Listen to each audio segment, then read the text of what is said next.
Nous ne faisons plus de culture en Europe, nous gérons de la pathologie végétale. C'est-à-dire nous essayons de maintenir vivants des plantes qui ne demandent qu'à mourir tellement elles sont malades. Rien à voir avec de l'agriculture. L'agriculture, c'est pas ça. L'agriculture, normalement, c'est cultiver des plantes saines. On ne mettait pas un pesticide en 1950 sur les blés en Europe. Il n'y avait pas un traitement fongique qui était appliqué. Maintenant, c'est au moins 3-4. Sinon, le blé, il est pourri avant d'arriver dans le silo. Donc il y a quand même une énorme différence, si vous voulez, au niveau. Mais ça se voit pas, parce que comme on a balancé les produits, il tient le blé, il est bien. Sauf que si il se casse la figure, alors parce que comme on met trop d'azote, il tombe. Vous avez dû voir dans les champs les blés qui tombent.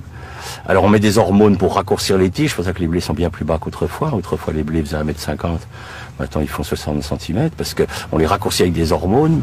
Alors ces hormones, il faut avorter les arbres qu'il y a autour. Enfin c'est fait disparaître toute la flore parce que ça génère en production des dicotylédones. Enfin c'est une espèce de monde complètement strange quoi.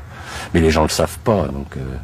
Devant les champs. Autrefois les champs c'était plein de coquelicots, c'était il y avait plein d'autres espèces. Il y avait une biodiversité dans un pays comme la Hollande a déjà perdu 75% de toute sa flore. C'est une des flores les plus pauvres de la planète, la Hollande. Mais c'est intensifié au niveau agricole de façon incroyable. Tu l'as vu ton sol? Non? Ah, tu vois, c'est impressionnant. Hein, regarde-le. Qui va peut-être venir, mais... Ah non, on n'a pas été entendu, puisqu'on est avec Lydia, on a quitté l'INRA. On s'est mis à notre compte. Puis quand on a commencé à montrer que les sols mouraient biologiquement, on nous a demandé de nous taire. Donc on a quitté l'Institut et on s'est mis à notre compte parce que on estimait que notre devoir de scientifique, c'était quand même d'alerter le monde agricole que la voie qui était choisie n'était pas la bonne ne permettrait pas de faire une agriculture pérenne. Il ne peut y avoir d'agriculture pérenne que si on est sur des sols vivants. Hein.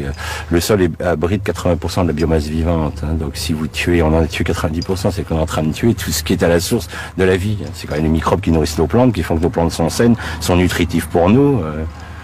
Alors que maintenant, les gens, nous sommes quand même dans la société la plus confortable de l'histoire de l'humanité et nos dépenses de sécurité sociale augmentent de 6% par an. Il y a quand même des questions à se poser, quoi. Est-ce que les gens sont si bien nourris que ça pour être aussi malades ?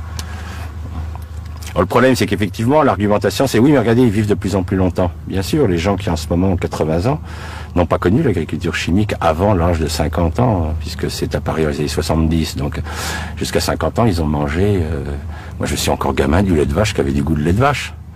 Ça avait vraiment le goût de lait de vache, c'est pas le lait de maintenant. Donc c'est tellement récent dans l'histoire de l'humanité qu'on ne connaîtra les résultats réels et on s'inquiète puisque vous prenez la population d'enfants à l'heure actuelle en Europe, 17% des enfants sont obèses, donc on est en droit de se poser des questions sur cette qualité alimentaire. Le sol, c'est une vraie éponge. Donc, si je le gère mal, il est compact, il est serré, il se referme. Si je laisse la faune le retravailler, il va se souffler. C'est pour ça que quand vous marchez en forêt sur un sol, vous avez vu le côté moelleux du sol forestier. Hein, parce qu'en fait, il est aéré par la faune. Alors que le sol qui a été labouré, maltraité, il est complètement compacté, complètement resserré sur lui-même. Alors, quand il va pleuvoir sur un sol resserré, l'eau va pas pouvoir rentrer, puis c'est l'érosion. Mais c'est plus facile d'accuser la pluie d'être responsable de l'érosion, des inondations, que de dire que c'est un système agricole qui a provoqué, hein, puisque les inondations que nous avons en ce moment, hein, depuis 20 ans, nous traversons les années les plus sèches depuis 3000 ans dans l'histoire de l'Europe, et jamais il y a eu autant d'inondations. C'est-à-dire qu'on a inventé, avec l'agriculture intensive, les inondations en période sèche, ce qui est très fort, quoi. Et les écologistes, à l'heure actuelle, se posent la question de savoir à quel moment c'est l'humanité qui commencera à s'écrouler. C'est-à-dire pour le moment, on a détruit 90% de notre biodiversité en Europe, ça va encore pour nous. Donc les écologistes disent est-ce que c'est à 95% que le système va lâcher? Est-ce que c'est... On ne sait pas. La catastrophe du Crétacé est ridicule en comparaison de ce qui se passe en ce moment. Mais ça meurt, puis les gens attendent, disent peut-être qu'un jour on va voir quand ça va péter, quoi.